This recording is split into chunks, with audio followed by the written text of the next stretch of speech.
was creeping down.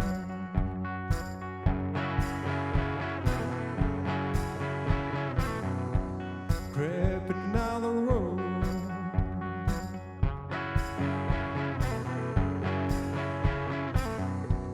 I was creeping down.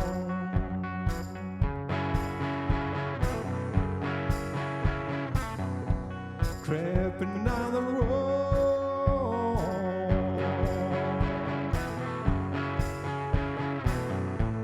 I lost my jaw.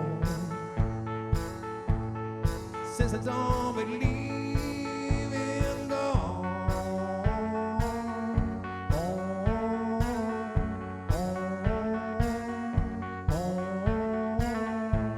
I lost my jaw. Since I don't believe in God.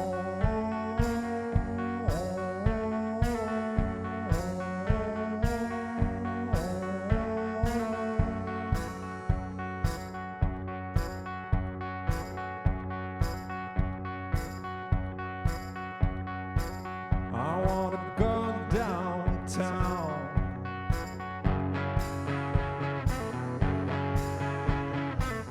Said I had a woman.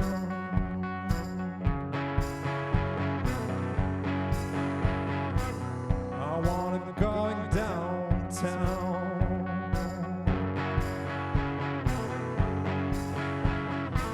Said I had a woman.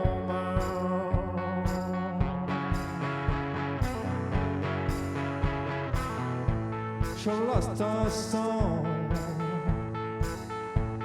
Since she don't believe in God.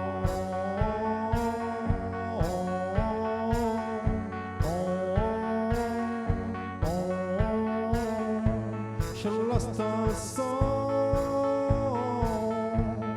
Since she don't believe in God.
Walking through the wasteland, searching for the wild place. Nobody was concerned by his crest. He was walking through the Southland, searching for his grave, find out his name and his darling.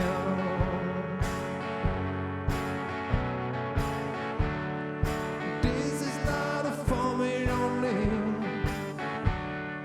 not enough to be famous, and I hope, and I hope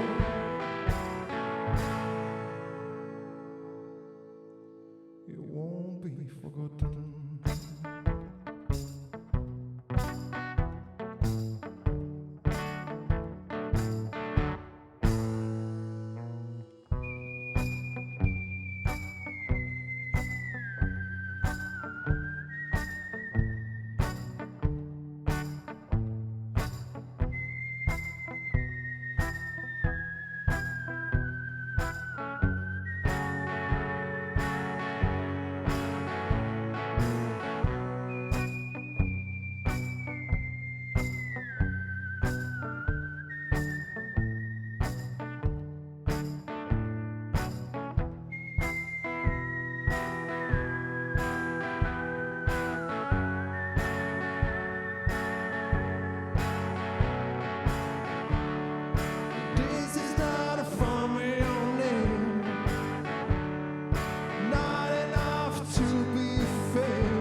was telling that story to his little child. If no one will remind him in this darkness, he was walking through the wasteland, searching for his grave, to find out his name in his valley. Hey!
About that shadow, waiting to be held. He thinks it's done on his own.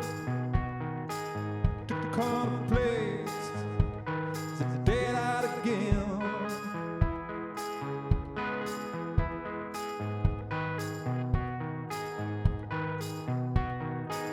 He's got something in his mind, something that I can't find. He's got something on his mind, something that I can't find.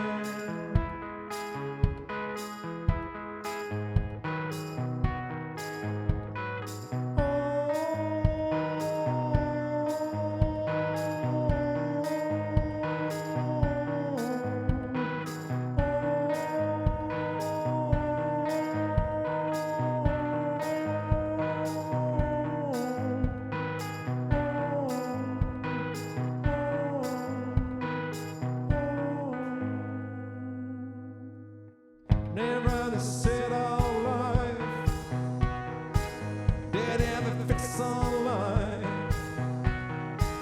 When a sister came to sail, nobody bet his soul. Come say,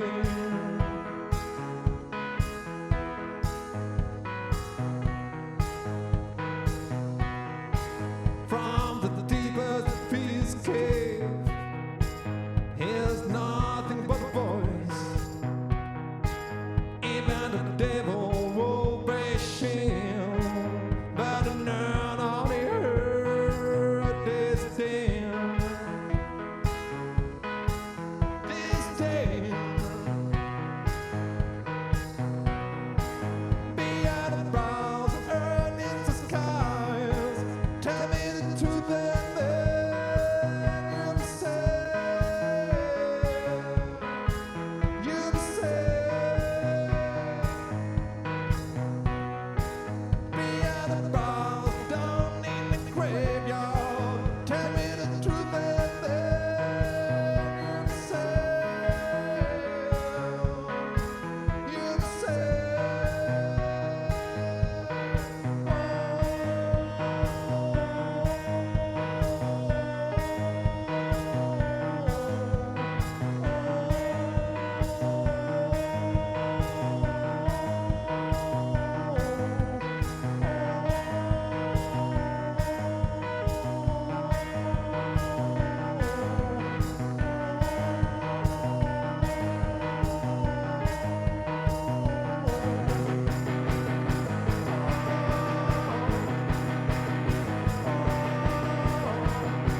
drunk a cup of coffee, dear, dear.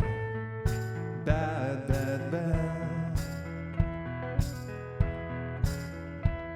When you walk along, they have a new. Everybody turn back to your view, and then smile, smile, smile. All of you horny calls the wall. Mine, mine, mine. All right.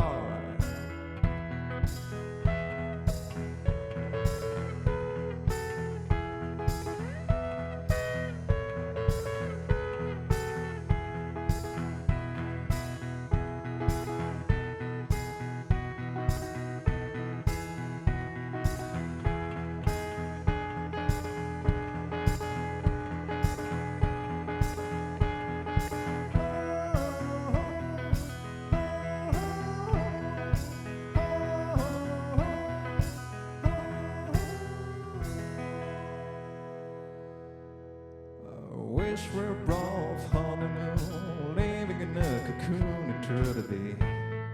Soon, soon, soon. But it was a dusty dream, I felt like a fool, fool, fool. When I woke up this morning, saw your face around and made me smile, smile, smile. All of your horny calls were mine, mine, mine.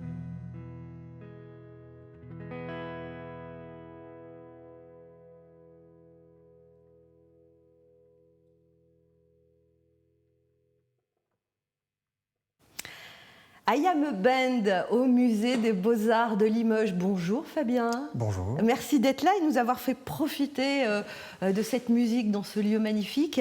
Alors, I Am a Band, vous avez démarré en 2010, Oui. après une aventure dans plusieurs groupes, et notamment The Lost Communist. C'est ça. Pourquoi avoir décidé d'être en solo Parce depuis une dizaine d'années maintenant? Alors pourquoi au début c'était parce que je voulais chanter mes propres chansons, voilà, tout gérer de A à Z. Je voulais aussi un peu moins avoir à gérer des chœurs aldego dans des groupes, quoi. Donc c'était plus facile à gérer. Et puis voilà, j'avais quelques chansons que j'avais écrites de mon côté et que je voulais les jouer, voilà, entièrement, voilà, tout simplement. Puis Alors, ça se prêtait pas forcément au style de musique qu'on faisait avec les Lost Communistes, Ah, ce que je fais aussi. oui. Voilà. Donc du coup, I Am a Band, une aventure solo, mais quand même aujourd'hui vous êtes reparti dans un autre groupe. Alors depuis quelques années déjà, ouais, j'ai monté un groupe qui s'appelle Cold Cold Blood. Donc finalement l'aventure des groupes, ça vous plaît quand Voilà, même? ben oui, parce que j'aime partager quand même la scène avec des musiciens et composer quand même à plusieurs. Donc maintenant on a grandi maintenant. Et il y a moins de chœur aldego, on va dire. Et puis il y a un batteur, un claviériste, guitariste, et puis un bassiste, et puis moi, guitare-chant, voilà. On va plus parler d'I Am a Band, c'est celle qu'on a entendue. Comment vous avez vécu votre confinement? Avec I Am a Band, vous êtes tout seul, donc finalement, bon. Ouais, oui, Ça va voilà, j'ai continué à gratter un peu chez moi. Ah, vous avez écrit des choses, vous avez... Oui, j'ai essayé d'écrire quelques bribes de chansons. J'en ai terminé quand même 2, c'est déjà pas mal. Mais j'ai pas été un de ces musiciens complètement voilà, frénétiques qui postaient des vidéos sans arrêt. Non, pas du tout. Non. En plus, je suis pas équipé d'un home studio, voilà, comme c'est Oui, on la n'a pas mode besoin de ça maintenant. aujourd'hui. Juste avec un téléphone, mais j'ai un vous pouvez peu le faire. d'estime quand même pour la musique et pour moi-même. Le son du téléphone portable ne me convient pas. Ça n'a pas été votre truc, vous, les réseaux sociaux? Un tout Pas petit trop, peu. pas Voilà. trop. Ouais, le minimum, quoi. Ouais, non, je suis pas un grand communicant. La scène, ici, par exemple, au Musée des Ouais. Beaux-Arts, ça c'est bien. Ouais, ça c'est super, Ouais. ouais, carrément. Ouais, le cadre est magnifique. Votre troisième album, Earthbreaking Chemistry, qui est sorti en 2017 déjà. Il y en a un autre, alors peut-être en préparation avec ces histoires d'écriture. Pas pour l'instant, non. J'ai plutôt écrit pour le groupe. J'ai pas. C'est le groupe penché. finalement aujourd'hui on a une... qui est plus en avant. Oui, c'est la dynamique en ce moment là qui me prend. On a sorti un mini-album il y a quelques mois. Et puis j'ai envie de continuer à travailler là-dessus. Pour l'instant, voilà, on verra, il y a ma bande plus tard ce que ça donnera. Pour l'instant, voilà, je reste sur mes quelques albums déjà de réaliser, c'est déjà pas mal. C'est déjà bien. C'est quoi l'univers justement on navigue dans la chanson folk américaine, blues, country, donc je mélange plusieurs univers, folk aussi, protestant des années 60, je suis un mordu de Dylan et de Neil Young par exemple. On voit dans vos clips aussi qui ont un univers très particulier. Tant mieux, j'espère. À découvrir. C'est l'idée. Ouais. Voilà, donc c'est ce que j'essaye de transmettre, de mettre et dans tout mes chansons. seul sur scène. Et tout seul avec vos instruments. Voilà. Mais un petit peu aussi avec le groupe quand même. Donc vous n'êtes pas complètement... Non, c'est au bout d'un moment, on a besoin d'échanger avec des partenaires la musique, quoi. C'est très bien de le faire tout seul aussi, parce que c'est une liberté et c'est sympa, mais... les deux en parallèle, c'est très bien. Les deux en parallèle, c'est super, parce que j'ai la dynamique aussi du groupe qui est là. Et puis des fois, je compose des chansons, j'ai des idées en tête qui correspondent mieux à un projet qu'à un autre. Et comme ça, je peux choisir, c'est formidable. Et il y a des dates qui ont été reportées, là, du coup Oui, il y avait quelques dates qui ont été reportées, pas grand-chose. Et on avait 2-3 dates avec le groupe ou avec Ayam Band. Voilà, donc je vais en faire une bientôt, là, le 26 juin, à côté de Limoges, à Saint-Julien-des-Combes. Au nord de Limoges. Il y en aura une à côté de Lyon. Vous savez comment ça va se passer du coup si c'est Pas exactement, c'est dans une petite salle. Les gens vont être masqués, comment c'est pas moi qui organise, donc je ne sais pas, j'ai pas demandé les détails. Voilà, donc en tout cas, là on a carte blanche, voilà, on a le feu vert, en tout cas on va dire plutôt, pour faire ça à peu près comme on veut, donc tant mieux, mais je ne sais pas comment ça se passe exactement. Bon, ça c'est les concerts, et sinon alors les projets de I Am a Band? Ayam Band, les projets, pour l'instant, c'est de continuer à faire quelques concerts, de s'amuser, de remplir une petite cagnotte pour financer des projets, d'autres groupes ou inversement, enfin voilà. Parce qu'on rappelle, c'est votre passion, c'est pas votre métier principal. Non, c'est pas mon métier, voilà. C'est votre passion. Donc le temps libre est forcément un peu serré. On va voir. Donc effectivement, je suis prof d'histoire, donc c'est comme ça la priorité. Je suis payé pour ça quand même d'abord. Donc on verra le temps qui reste pour faire la suite. Voilà. Bon, c'est pas mal. Il vous reste tout l'été pour préparer tout ça. Voilà, l'été je peux m'y consacrer un peu plus, effectivement. Merci beaucoup, Fabien. Merci à vous de I Am a Band, et puis on présente aussi Cold Blood. Cold Blood. Voilà, Blood. Vous le dites mieux que moi. Et à très bientôt sur les scènes autour de Limoges alors. Ça marche. Merci à vous. On joue de la musique et on parle culture dans Néo-Live, cette culture qui nous a tant manqué. Et pour en parler, je suis ravie d'accueillir Selim Njimi, l'homme en bleu, le site internet Tendance de Limoges et des alentours. Bonjour. Bonjour Guylaine. Et puis Robert Seguin, vous êtes directeur des centres culturels municipaux de Limoges. Première question, bonjour. Comment ça s'est passé ce confinement? C'était un peu court, quoi. Un peu court. C'était terrible, bien sûr. Ouais. On avait hâte de sortir, comme un peu les oiseaux qu'on lâche là, comme ça. Et bien sûr, on a... Tout s'est arrêté dans tous les centres culturels, tout s'est arrêté, plus rien. Comme toutes les salles de spectacle, toutes les activités, oui. Et vous, Selim, au niveau de... Vous allez nous présenter un petit peu votre analyse, parce qu'un œil un petit peu tendance comme ça sur qu'est-ce qui s'est passé aussi au niveau du confinement pour la culture à Limoges.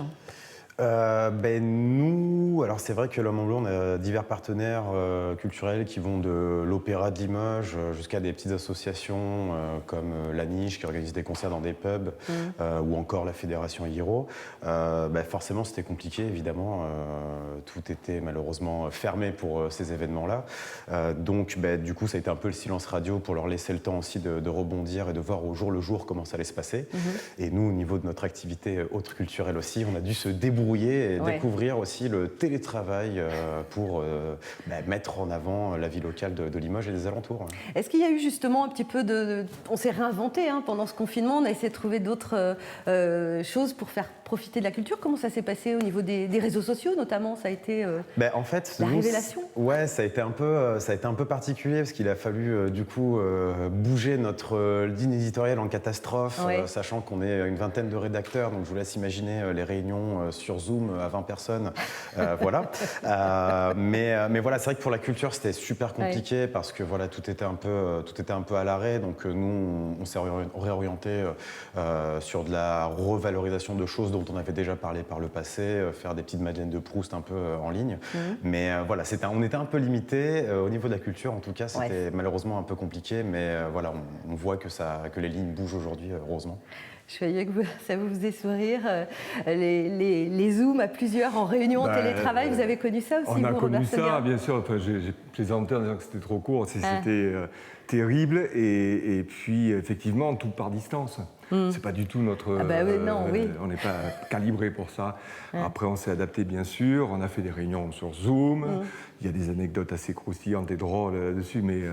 Bon, que vous ne voulez pas nous raconter? Que je ne peux pas raconter. D'accord. Mais en dehors de ça, je ne sais pas si c'est très intéressant, c'était effectivement préparer plusieurs phases. Une première phase où on s'est dit, bon, ben, on reprogramme tout, on repart. Et oui, c'est ça.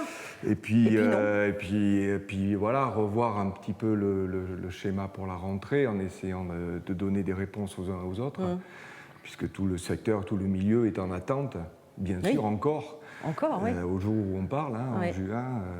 Et donc, évidemment, on a besoin de reprendre. On a hâte, surtout, de reprendre. On prépare, nous, je ne sais pas si c'est le sujet de maintenant, mais on prépare surtout l'automne. Vous avez recommencé à programmer à partir de quelle date, là, dans les centres culturels? On va recommencer avec le Festival des Francophonies au mois de septembre. D'accord. Après, on recommence... une part de notre activité qui est le soutien à la création artistique en faisant bénéficier des équipes professionnelles nos équipements pour travailler, tout simplement. Voilà. Donc là, en ce moment, en ce moment, à John Lennon, on a une résidence cette semaine jusqu'au fin juin. On a plusieurs groupes qui vont venir pour permettre au moins, donner un signe et permettre à des artistes de travailler dans des conditions idéales. Après, reste la question de la diffusion, puisqu'il y a l'accueil du public. Et là, voilà, on a beaucoup d'incertitudes, mais on est actif, bien sûr, et puis on a hâte et envie de reprendre à l'automne, oui, bien sûr. Donc là, en fait, ça vit, c'est ça aussi qui est positif. Finalement, dans les centres culturels, en ce moment, ça vit un petit peu. Alors, pas avec du public, mais ça vit un petit peu quand même avec les artistes qui ont repris leur résidence. Alors, ça vit, ça ne s'est même pas arrêté pendant le confinement, parce qu'on était en contact par téléphone ou par mail. Et il a fallu assurer ce contact-là. Parce qu'il y avait évidemment beaucoup d'équipes qui ont des années de travail parfois. Enfin, c'est assez difficile à expliquer pour les personnes qui ne connaissent pas forcément ce milieu. C'est un milieu où le travail est très important. Que ce soit en musique, en théâtre, en danse. Ou en danse, on a des danseurs, je disais ça tout à l'heure, mais c'est des Formule 1, quoi. Et du coup, c'est des 2 mois et demi, 3 mois sportifs de haut niveau qu'on a. Voilà, c'est ça, mais tous les sportifs. Et on les arrête 2 mois, Bien sûr. donc il y a tout un process à reprendre. Et puis, au-delà de l'aspect économique qui est, lui, très inquiétant. Il y a aussi l'aspect artistique. Il y a aussi l'aspect artistique, la question de présenter des spectacles devant une jauge sous masque. Donc bien sûr, on a une longue réflexion, des échanges avec des collègues, on cherche des solutions. Après, on a envie, à l'automne, de se dire, voilà, sous réserve que les conditions sanitaires soient comment dire, moins drastiques, moins compliquées. On a envie de reprendre, et le public aussi. On a aussi du contact du public qui nous dit, mais vous reprenez quand? Et alors, vous, Selim N'Jimi, avec justement l'Ambre Bleue, vous avez remarqué que finalement, il y avait des compagnies, des choses comme ça, qui se réinventaient en fait depuis ce confinement, et ces salles de spectacle à l'arrêt. C'est ça, mais en fait c'est très particulier parce qu'évidemment on connaît les restrictions aujourd'hui pour les salles qui sont fermées, comme les centres culturels municipaux, où c'est un peu plus complexe et effectivement il faut attendre. Mais il y a des festivals, moi je pense aussi à un festival qui s'appelle La Route du Cirque de Nexon, qui va pas faire un festival finalement, mais qui pendant 2 mois en fait va proposer des résidences d'artistes ouvertes au public. Ça sera gratuit pendant 2 mois et les gens vont pouvoir découvrir un petit peu l'envers du décor. Donc ça, on a trouvé que c'était une démarche démarche super intéressante, donc nous à Le Mont Blanc on la suit évidemment. Et il y a un autre festival aussi qui est un peu, enfin j'allais dire confidentiel mais pas du tout, mais dans le style musical en tout cas, qui est de musique classique, qui est le Festival Mille et une Notes, qui est un partenaire que depuis cette année. On s'est rencontrés aujourd'hui alors qu'ils ont 15 ans mine de rien cet été. Et eux vont maintenir leur activité de festival. Ça va plutôt se dérouler du côté de Saint-Priest, donc à 20 minutes de Limoges. Et eux maintiennent leur festival avec une configuration assez originale qui est que des artistes vont pouvoir jouer plusieurs fois la même journée à chaque fois, avec des configurations différentes et aussi faire des captations dans des lieux assez magiques de notre région, comme le Mont Gargan par exemple, où ça va être des captations fermées en fait, mais où les gens qui ne pourront pas se déplacer pourront venir apprécier un concert. Donc nous on a trouvé la démarche super cool, donc évidemment on les a suivis. Et pourtant voilà, comme je le disais, c'est musique classique, c'est vrai que c'est pas forcément... C'est tendance aussi quand même. Mais complètement. Bien sûr. Voilà, parce que c'est vrai qu'on les appelle les musiques savantes, mais en fait dans leur programmation, je laisserai les gens regarder, il y a aussi des artistes de musiques actuelles à découvrir et qui mixent un peu tous les domaines. Donc voilà, nous en tout cas en tant que média lifestyle, ça nous a direct parlé, donc on va suivre ça aussi. Et c'est court en août, voilà, début août. Donc ça sera à découvrir, une nouvelle forme de festival. C'est ça. Robert Seguin, on va parler de Danser Moi qui, bon, évidemment, n'aura pas lieu. N'a pas eu lieu. C'était juste au début, juste après le confinement, donc la 20e édition, donc un rendez-vous extrêmement important avec des créations, d'énormes projets qui se sont tous annulés. On avait imaginé reconduire, peut-être dans une forme un peu resserrée, mais reconduire la Biennale en novembre. Ça, c'était la première phase du confinement. Bon, là, le plan A.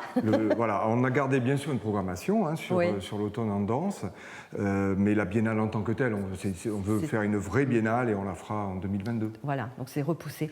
Et est-ce que vous êtes en train de réfléchir finalement à d'autres solutions pour ressortir? Oui, bien sûr, il y en a. Il y a des formes qui peuvent, comme le disait Céline, des formes qui peuvent se jouer en extérieur. Il y a aussi des spectacles qui peuvent tout à fait avoir lieu avec une jauge qui est autour de 100 personnes. Parce que c'est là la question, c'est le dosage du nombre de personnes dans la même salle de spectacle qui est une vraie question. Mais il y a des spectacles qui s'adaptent. Il y a une interrogation importante, mais je pense qu'il est un peu tôt pour en parler, c'est le jeune public, le spectacle pour les enfants, puisque nous, on a une activité importante sur ce jeune public. Dans quelle mesure les écoles vont pouvoir revenir dans nos salles, les groupes. Donc là, on se donne un peu de temps. On va se donner... on a quelques propositions qui vont arriver en décembre. On est un peu prudent pour laisser le temps aussi aux enseignants de s'organiser, de savoir ce qu'ils ont le droit de faire. Mais à partir du mois de janvier, l'idée, c'est d'avoir une offre qui s'étoffe dès le mois de janvier jusqu'au mois de juin l'année prochaine.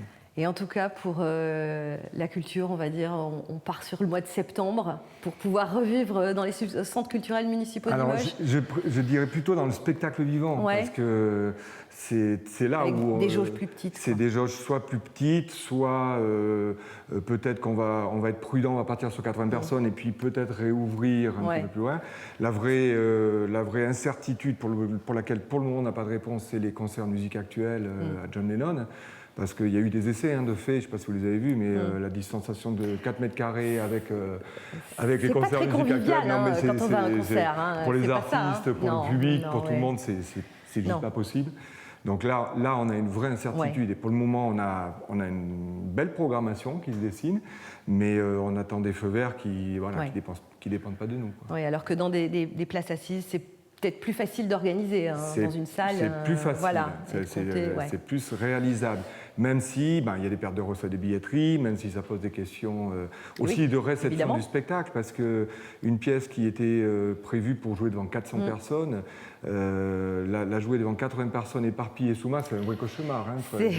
Puis on s'interroge sur la qualité de la réception. La réception d'un spectacle, c'est aussi un échange entre le plateau et le public. Et là, donc on a imaginé des formes avec les artistes qui sont soit des formes un peu plus légères, qui posent moins de problématiques d'une part sur le plateau, et puis aussi qui peuvent se jouer devant un public d'une centaine de personnes pour le moment, pour démarrer le début de l'année. Puis on a maintenu des spectacles qui très clairement étaient calibrés pour des jauges de 400.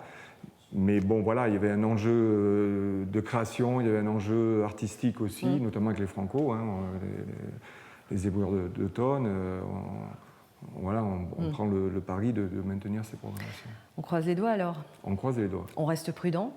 On reste les prudent. gestes barrières, les masques, c'est vrai, hein, voilà. Robert Seguin, merci beaucoup, directeur des centres culturels municipaux de Limoges. J'espère qu'on aura le plaisir de revivre ce qu'on vivait avant. Quand, c'est la question. Selim N'Djimi, on vous retrouve sur le site internet de l'Homme en Bleu.